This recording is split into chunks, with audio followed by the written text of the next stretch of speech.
स्वागत आप सभी का। आप देख रहे हैं गुलिस्तान न्यूज। मैं आपके साथ सोनिका सिंह। बुलेटिन की शुरुआत करेंगे, उससे पहले नजर सुर्खियों।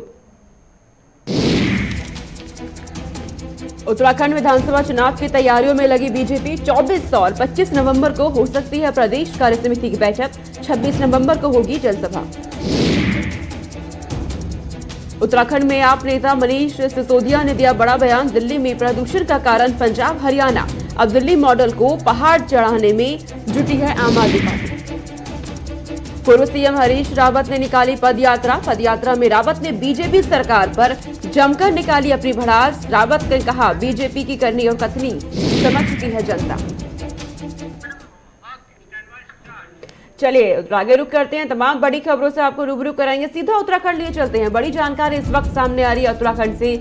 आज सीएम धामी उन्नति पोर्टल का शुभारंभ करने जा रहे हैं। आज आरआरडीटी सभागार में कार्यक्रम होने वाला है और जिसके तहत उन्नति पोर्टल का शुभारंभ किया जाएगा। सभी कार्यालयों को ई ऑफिस से जोड़ने की तैयारी की जा रही है।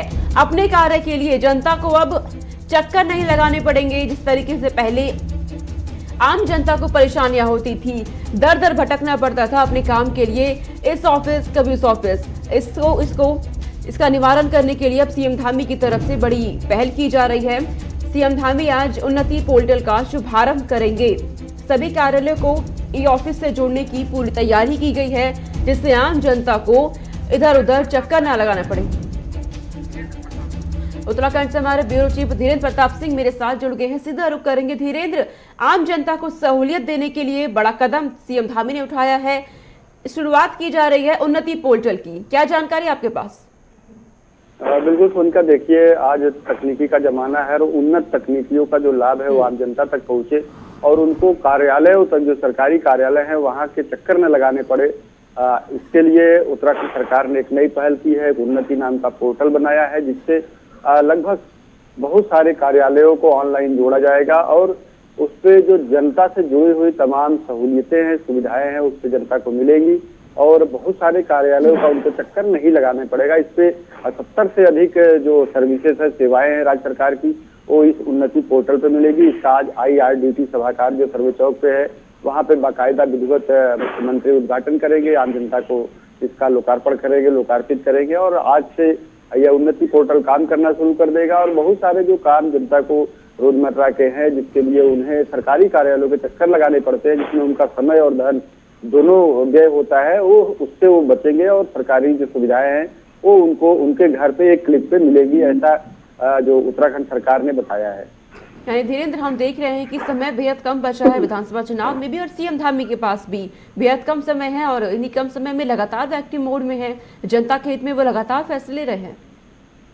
बिल्कुल सोनिका, देखिए जो चुनावी समय होता है वो बहुत ही चुनौतियों से भरा होता है, क्योंकि एक तरफ जहां पिछले 5 साल जो सरकार ने शासन किया है उसका एंटी इनकम्बेंसी रहता है और इसके साथ दूसरी तरफ जो मुख्य विपक्षी पार्टियां हैं वो सरकार की कमियों को लेकर के जनता के बीच जाती है, सरकार पे हमलावर होती है। और आप देख ही रही है किस तरह से वो, चाहे आम आदमी पार्टी हो या कांग्रेस हो, सरकार पे हमलावर है, लेकिन उसका जवाब सिर्फ मुंह से और शब्दों से न दे करके मुख्यमंत्री पुष्कर सिंह धामी अपने कार्य से दे रहे हैं। और लगातार आप देख रही होगी किस तरह से पूरे प्रदेश का सघन दौरा करते हुए पूरे प्रदेश के लिए तमाम घोषणाएं और साथ साथ उनका जियो करते हुए उनके लिए एडवांस में बजट की उपलब्धता देते हुए मुख्यमंत्री लगातार मैदान पे डटे हुए हैं और काम कर रहे हैं और उनकी तमाम प्रश्नों का जवाब अपने काम से दे रहे हैं। तो उसी के तहत ये काम भी है और इसके शुरू होने से आम जनता को काफी सहूलियत मिलेगी और निश्चित रूप से इसका जो लाभ है वो चुनावी लाभ के तौर पे चुनाव में भी सरकार को देखने को मिलेगा। चलिए धीरेन्द्र, आप नजर बनाए रखिएगा और भी अपडेट हम आपसे लेते रहेंगे। फिलहाल बहुत शुक्रिया हमारे साथ जुड़ने के लिए, तमाम जानकारी पहुंचाने के लिए। आगे रुक करते हैं। उत्तराखंड में विधानसभा के चुनाव होने हैं 2022 में और उससे पहले ही विधानसभा चुनाव की तैयारियों में बीजेपी पुरजोर कोशिश के साथ जुट गई है।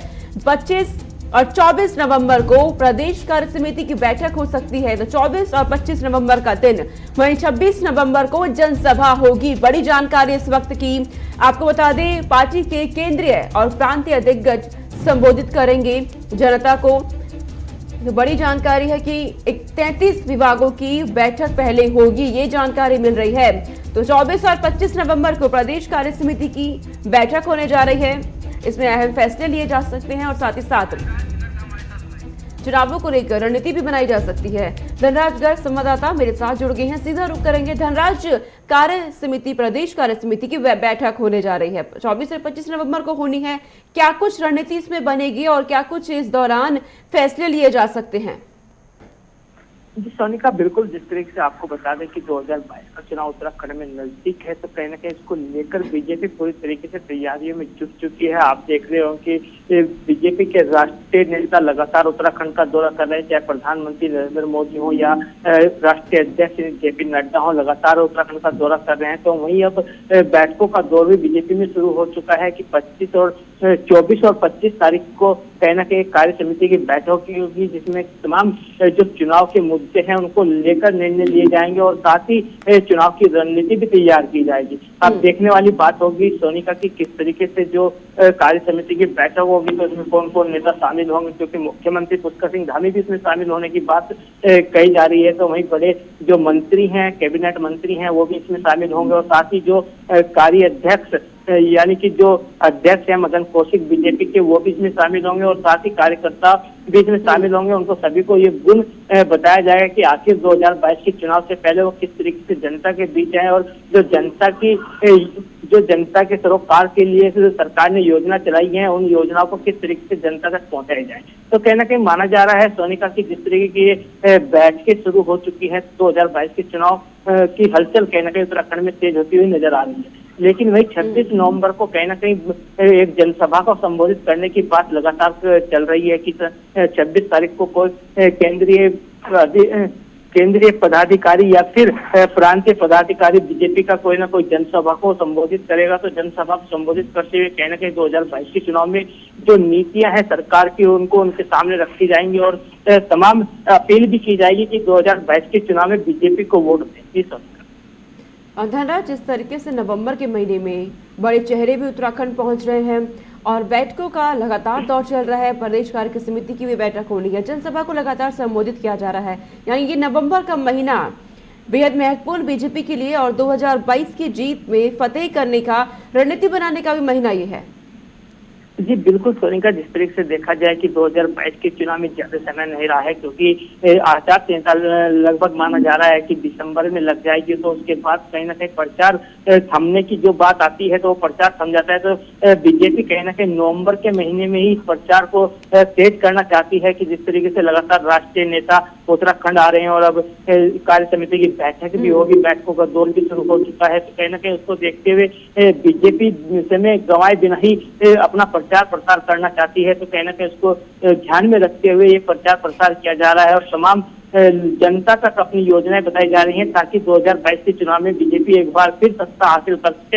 हालांकि सोनिका, ये आपको बता दें कि जो उत्तराखंड का इतिहास रहा है वो ये इतिहास है कि एक बार कांग्रेस की सरकार आती है तो एक बार बीजेपी की सरकार आती है, लेकिन बीजेपी इस बार कहीं ना कहीं इतिहास बदलना चाहती है। तो अब देखने वाली बात होगी क्या बीजेपी ये इतिहास बदल पाएगी या नहीं बदल पाएगी। और जिस तरीके से धनराज आप जानकारी दे रहे हैं कि इतिहास रहा है, एक बार कांग्रेस और एक बार बीजेपी, और बीजेपी पुरजोर कोशिश कर रही है, वहीं तमाम विपक्षी पार्टियां भी लगी हुई है। लेकिन अगर ऐसे में बात की जाए इस वक्त उत्तराखंड का मूड क्या है, तो क्या देखते हैं आप? जी बिल्कुल सोनिका, जिस तरीके से जो इतिहास है वो कांग्रेस का और बीजेपी का ही उत्तराखंड में है, लेकिन इस बार कहीं ना कहीं आम आदमी पार्टी भी मैदान में कूदी हुई है। तो त्रिकोणीय चुनाव उत्तराखंड में होने जा रहा है 2022 का, लेकिन ये तो जनता जनार्दन है। अब मूड का कुछ पता नहीं चलता, जनता का किस ओर ऊट करवट लेता है कि समय आने पर किस तरीके से जनता जो है किस ओर जाती है, बीजेपी की ओर या कांग्रेस की या फिर आम आदमी पार्टी की। तो आने वाला समय ही बताएगा सोनिका, लेकिन अभी ये कहा जा सकता है कि सभी पार्टियां अपना दमखम दिखाने के लिए मैदान में उतर चुकी हैं और 2022 की चुनाव की तैयारी में जुट चुकी है। ठीक है धनराज, आप नजर बनाए रखिएगा उत्तराखंड की राजनीति पर, तमाम अपडेट हम आपसे लेते रहेंगे। फिलहाल बहुत शुक्रिया हमारे साथ जुड़ने के लिए। आगे रुक करते हैं, आम आदमी पार्टी के नेता मनीष सिसोदिया उत्तराखंड दौरे पर है, दिल्ली के उप मुख्यमंत्री हैं, इस वक्त उत्तराखंड के दौरे पर है। आपको बता दें, आप नेता मनीष सिसोदिया की तरफ से बड़ा बयान दिया गया है। उत्तराखंड में कहा गया है कि दिल्ली में प्रदूषण का कारण पंजाब और हरियाणा है। जिस तरीके से प्रदूषण दिल्ली में बढ़ रहा है उसे लेकर बयान दिया गया है आप नेता मनीष सिसोदिया की तरफ से, और कहा गया है कि अब दिल्ली मॉडल को पहाड़ चढ़ाने में जुटी है आम आदमी पार्टी। आज जानकारी के मुताबिक नेहरू पर्वतारोहण संस्थान जाएंगे सिसोदिया। उत्तराखंड के दौरे पर है और आज उनके कार्यक्रम के अनुसार नेहरू पर्वतारोहण संस्थान जाएंगे। तो मनीष सिसोदिया रोड शो भी करेंगे, ये बड़ी जानकारी है। जनसभा को संबोधित भी करेंगे। वहीं दिल्ली प्रदूषण में जिस तरीके से दिल्ली में प्रदूषण बढ़ रहा है उसका कारण पंजाब और हरियाणा को बताया है, तो पहाड़ पर चुनावी अभियान शुरू करेंगे मनीष सिसोदिया। बड़ी जानकारी इस वक्त आपको दे रहे हैं। आम आदमी पार्टी पूरी तरीके से एक्टिव मोड में आ गई है। उत्तराखंड में मनीष सिसोदिया ने मोर्चा संभाल लिया है और अब रोड शो की तरफ से किया जाएगा, जनसभा को संबोधित भी करेंगे। तो आम आदमी पार्टी ने जिस तरीके से उत्तराखंड में पहली बार कदम रखा है, हालांकि कार्यकर्ताओं को कह दिया गया है कि बूथ स्तर तक तैयारी करें और 70 विधानसभा सीटों पर चुनाव लड़ने का भी ऐलान कर दिया है। लगातार तमाम मुद्दों को उठाया जा रहा है, खासकर रोजगार को लेकर रोजगार गारंटी अभियान चलाया जा रहा है आम आदमी पार्टी की तरफ से। और अब मनीष सिसोदिया रोड शो करेंगी, जनसभा को संबोधित करा जाएगा उनकी तरफ से। तो जनता को साधने का पूरा प्रयास किया जा रहा है। तो मनीष सिसोदिया रोड शो करेंगे।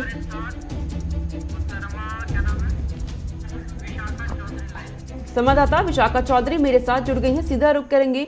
विशाखा, आम आदमी पार्टी पहली बार उत्तराखंड की राजनीति में कदम रखा है और जिस तरीके से एक्टिव मोड में है, मनीष सिसोदिया रोड शो करने जा रहे हैं, जनसभा को भी संबोधित करेंगे। क्या रुख आप देख रहे हैं उत्तराखंड की जनता का? मनीष सिसोदिया की तरफ से जो बयान दिए गए और दिल्ली प्रदूषण को लेकर भी जब उनसे सवाल पूछा गया तो उन्होंने यही कहा कि पंजाब और हरियाणा सरकार इसके लिए जिम्मेदार है, क्योंकि किसानों की जो समस्या है उसका हल इन दोनों सरकारों, राज्य सरकारों के द्वारा नहीं किया गया, जिसके कारण तो दिल्ली में प्रदूषण का जो हाल है वो यह बना हुआ है।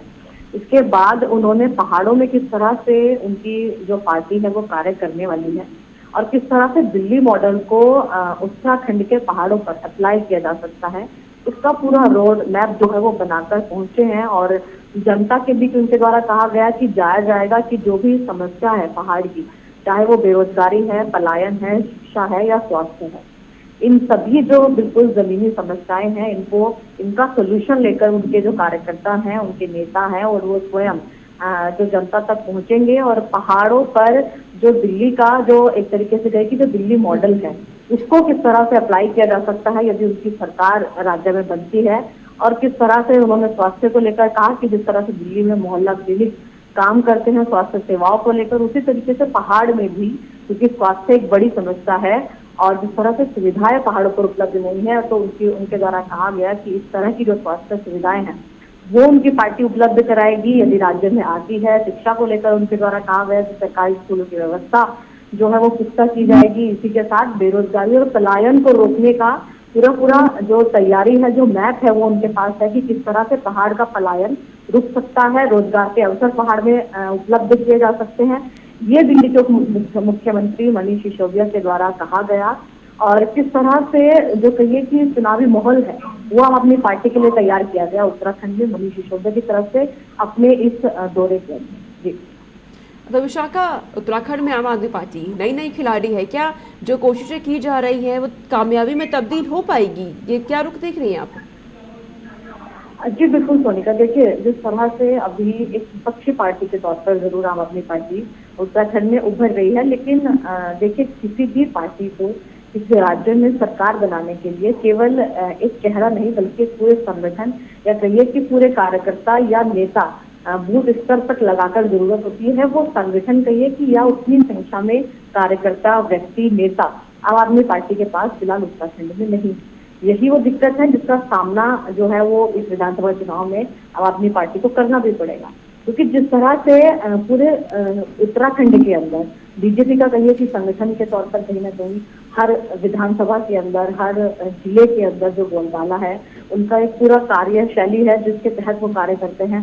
कांग्रेस पुरानी पार्टी है, उनके अपने जो कार्यकर्ता हैं वो है, इतनी पुरानी पार्टी है तो कहिए कि जनता का एक वर्ग जो है वो कहीं ना कहीं कार्यकर्ता के रूप में कांग्रेस से भी जुड़ा हुआ है। आम आदमी पार्टी के सामने यही दिक्कत है, क्योंकि अभी नई पार्टी है तो उसके कार्यकर्ता, नेता या कहिए कि उतना जो जनता है वो आम आदमी पार्टी के साथ अभी पूरी तरह से जुड़ी हुई नहीं है और इसका तो बनने में भी समय लगता है, क्योंकि देखिए पूरा संगठन तैयार करने में किसी राज्य में वो समय आम आदमी पार्टी को जरूर लगेगा, लेकिन जिस तरह से कार्य आम आदमी पार्टी कर रही है, चुनावी रणनीति के तहत कार्य कर रही है, और देखिए जो दिग्गज चेहरे हैं आम आदमी पार्टी के, चाहे वो अरविंद केजरीवाल है या मनीष सिसोदिया है, उनकी तरफ से पूरा कार्य किया जा रहा है और विधानसभा चुनाव में जो कार्य किया गया है उसका नतीजा आम आदमी पार्टी को मिल जाएगा। ठीक है विशाखा, तमाम जानकारी आपने हम तक पहुंचाई, बहुत शुक्रिया तमाम जानकारी हम तक पहुंचाने के लिए और हमारे दर्शकों तक पहुंचाने के लिए। आगे रुक करते हैं एक और बड़ी जानकारी। इस वक्त विधानसभा चुनाव को लेकर कांग्रेस ने भी कमर कस ली है।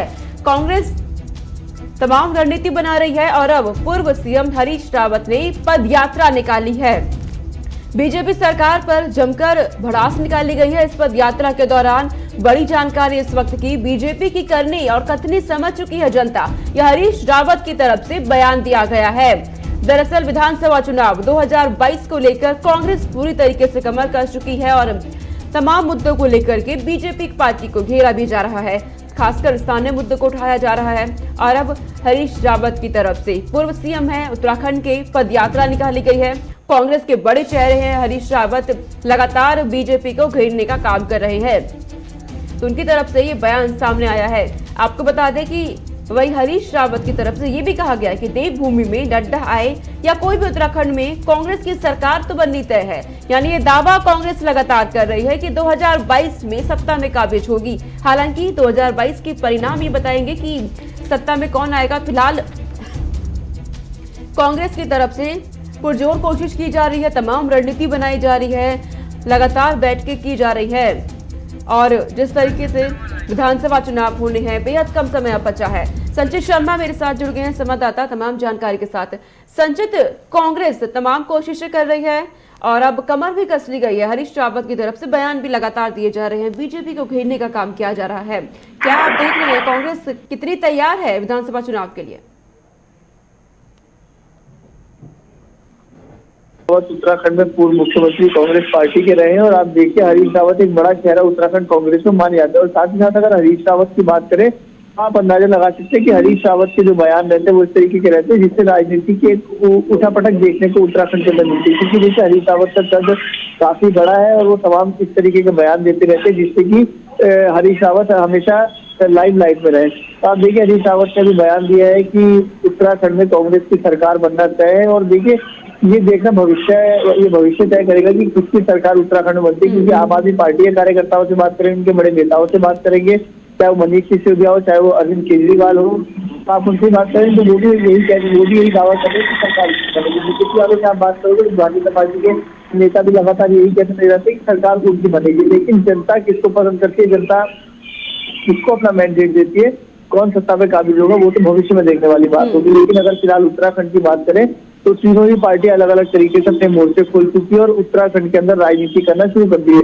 आप देखिए कि उत्तराखंड में इस वक्त कांग्रेस पार्टी विपक्ष में, आम आदमी पार्टी इस बार पहली बार उत्तराखंड के अंदर चुनाव लड़ने जा रही है और बीजेपी की सरकार है। तो बीजेपी को तमाम तरीके के मुद्दे पे घेरने के काम, चाहे आम आदमी पार्टी हो चाहे कांग्रेस पार्टी हो, दोनों ही पार्टियां कर रही है। लेकिन आप देखिए सोनिका, अगर आम आदमी अगर भारतीय जनता पार्टी के कार्यों की बात करें तो सरकार ने जब से पुष्कर सिंह धामी के हाथ आई है तो तमाम तरीके के बड़े फैसले उनकी सरकार ने लिए गए। तमाम तरीके के बड़े फैसले के साथ साथ तमाम तरीके की बड़ी घोषणाएं, बड़े लोकार्पण, उद्घाटन उनके कार्यकाल में किए गए। लेकिन अगर सरकार की बात करें तो सरकार को इस वक्त अगर आम आदमी पार्टी ने जिस तरीके से अपने हित में सरकार से एंटी लोगों करके अपने हित में करने की कोशिश करी थी, लेकिन अब धीरे धीरे चुनाव पास आ रहा है तो आम आदमी पार्टी की तरफ से जनता का रुख मुड़ता हुआ नजर आ रहा है, कांग्रेस पार्टी की तरफ से जनता का रुख मुड़ता हुआ नजर आ रहा है और बाकी तो भविष्य में देखा जाएगा कि सरकार किसकी बनती है। सभी संचित, कांग्रेस कोशिशें तमाम कर रही है, तमाम रणनीति बनाई जा रही है, लेकिन संचित यहाँ पे सवाल बन जाता है, कांग्रेस अभी तक चेहरा तय नहीं कर पाई है। फिलहाल आप नजर बनाए रखिएगा कि क्या कुछ कांग्रेस की राजनीति में उठापटक चल रहा है, आपसे और जानकारी हम लेते रहेंगे। फिलहाल बहुत शुक्रिया हमारे साथ जुड़ने के लिए। आगे रुक करते हैं, बात करेंगे शहीदों को लेकर के, अल्मोड़ा निर्माण को लेकर के। अब शहीदों के परिवार के घरों की पवित्र मिट्टी एकत्रित करने के लिए 3 दिवसीय शहीद सैन्य सम्मान यात्रा शुरू हो गई है।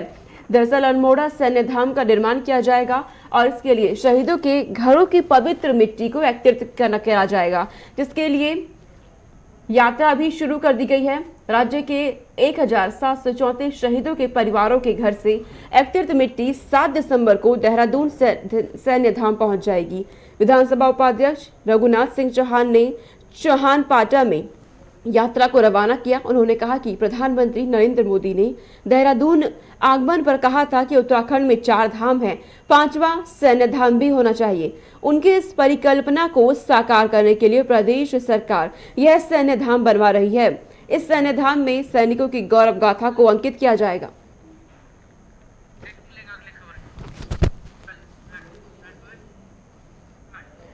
चलिए आगे रुक करते हैं। उत्तराखंड के सीएम पुष्कर सिंह धामी ने कांग्रेस पर निशाना साधा है। बड़ी जानकारी इस वक्त सामने आ रही है। तो कांग्रेस पर निशाना साधा गया है। कहा गया है कि सरकार ने रोजगार के आंकड़े रख दिए हैं। सीएम धामी की तरफ से कहा गया है हरीश रावत से पूछे कि वह संन्यास लेंगे या नहीं। दरअसल रोजगार के मुद्दे पर राजनीति बखूबी देखी जा रही है उत्तराखंड में। अब हरीश रावत की तरफ से कहा गया है कि आंकड़े सही नहीं है। पहले कांग्रेस की तरफ से मुद्दा उठाया गया था रोजगार का आंकड़ों को लेकर कि उत्तराखंड में युवाओं को रोजगार नहीं दी गई। उसके बाद बीजेपी की तरफ से आंकड़े सामने रखे गए कि इतने युवाओं को रोजगार दिया गया है। अब आंकड़े सामने आने के बाद राजनीति बखूबी उत्तराखंड में देखी जा रही है। सीएम धामी कह रहे हैं कि सरकार ने रोजगार के आंकड़े आपके सामने रख दिए हैं। अब हरीश रावत ने जो बयान दिया था कि अगर सरकार आंकड़े रख देती है तो वह संन्यास ले लेंगे, उसके बयान पर अब सीएम धामी ने कहा है कि हरीश रावत से पूछे कि वह संन्यास लेंगे या नहीं। अब जिस तरीके से राजनीति हो रही है, हरीश रावत कह रहे हैं कि आंकड़े सही नहीं है। रोजगार के मुद्दे को लेकर उत्तराखंड में इस वक्त बखूबी राजनीति देखी जा रही है। अब उत्तराखंड के सीएम की तरफ से कांग्रेस को पर निशाना साधा गया है। कहा गया है कि सरकार ने आंकड़े सामने रख दिए हैं। हरीश रावत से पूछिए कि अब वे संन्यास लेंगे या नहीं। दरअसल कांग्रेस लगातार बीजेपी को रोजगार के मुद्दे पर घेर रही है। विधानसभा के चुनाव 2022 में होने हैं और उससे पहले दोनों ही पार्टियां आमने सामने हैं और तमाम मुद्दों को लेकर के एक दूसरे को घेरने का काम किया जा रहा है। चलिए आगे रुक करेंगे। उत्तराखंड के सीएम उत्तर प्रदेश के सीएम से मुलाकात करेंगे। बड़ी जानकारी इस वक्त की सामने आ रही है। सीएम धामी यूपी के सीएम यानी योगी आदित्यनाथ से मुलाकात करेंगे। उत्तराखंड और उत्तर प्रदेश के बीच परिसंपत्तियों पर आज चर्चा होनी है। 5,500 हेक्टेयर जमीन पर फैसला होना है। बड़ी जानकारी आपको दे रहे हैं इस वक्त की। वहीं अफसरों के बीच 2 साल पहले सहमति बनी थी। आवास विकास की संपत्ति का लाभ भी यूपी को मिल रहा है। वहीं परिवहन की भी 500 करोड़ रुपए की संपत्ति पर विवाद। तो उत्तराखंड के सीएम आज यूपी के सीएम से मुलाकात करेंगे, यानी सीएम पुष्कर सिंह धामी और सीएम योगी आदित्यनाथ की आज मुलाकात होनी है। चलिए आगे रुक करते हैं। आपको सीधा पंजाब लिए चलते हैं। बड़ी जानकारी आ रही है। आज से दर्शनों के लिए करतारपुर साहिब कॉरिडोर खुलेगा। सिख श्रद्धालुओं का आज पहला जत्था करतारपुर साहिब जाएगा। बड़ी जानकारी इस वक्त की। कल सीएम चन्नी और नवजोत सिंह सिद्धू करतारपुर साहिब जाएंगे। वहीं सीएम के साथ पंजाब के सभी कैबिनेट मंत्री और विधायक भी करतारपुर साहिब का रुख करेंगे। तो दर्शन के लिए आज से करतारपुर साहिब खुलेगा, करतारपुर साहिब कॉरिडोर। हालांकि केंद्र सरकार से लगातार अपील की जा रही थी करतारपुर साहिब को खोलने के लिए और ये अनुमति दे दी गई है केंद्र सरकार की तरफ से। इस फैसले के बाद पंजाब के सीएम भी बेहद खुशी मनाई गई है। तमाम पंजाब वासियों की तरफ से ये कहा गया है कि जिस तरीके से केंद्र सरकार ने ये फैसला सुनाया है, बेहद उत्साहित नजर आ रहे हैं। दरअसल पिछले 1.5 साल बाद खुला है। कोरोना काल में करतारपुर साहिब को बंद किया गया था।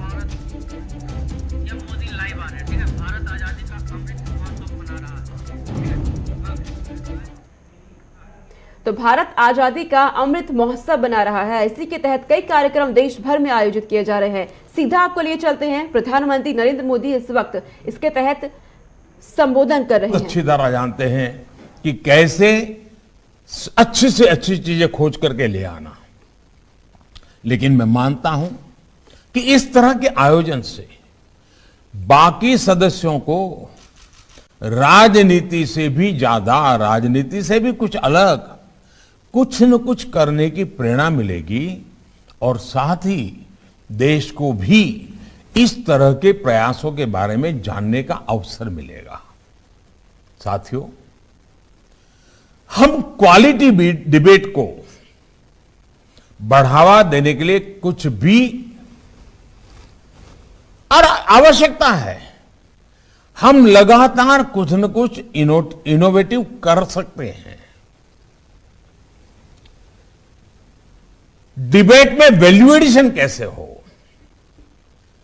क्वालिटेटिवली डिबेट लगातार नए स्टैंडर्ड्स को कैसे प्राप्त करें, हम क्वालिटी डिबेट के लिए भी अलग से समय निर्धारित करने के बारे में सोच सकते हैं क्या? ऐसी डिबेट जिसमें मर्यादा का, गंभीरता का पूरी तरह से पालन हो, कोई राजनीतिक छीटाकशी ना हो, एक तरह से वो सदन का सबसे हेल्दी समय हो, हेल्दी डे हो। मैं रोज के लिए नहीं कह रहा हूं, कभी 2 घंटे, कभी आधा दिन, कभी 1 दिन। क्या हम इस तरह का कुछ प्रयास कर सकते हैं?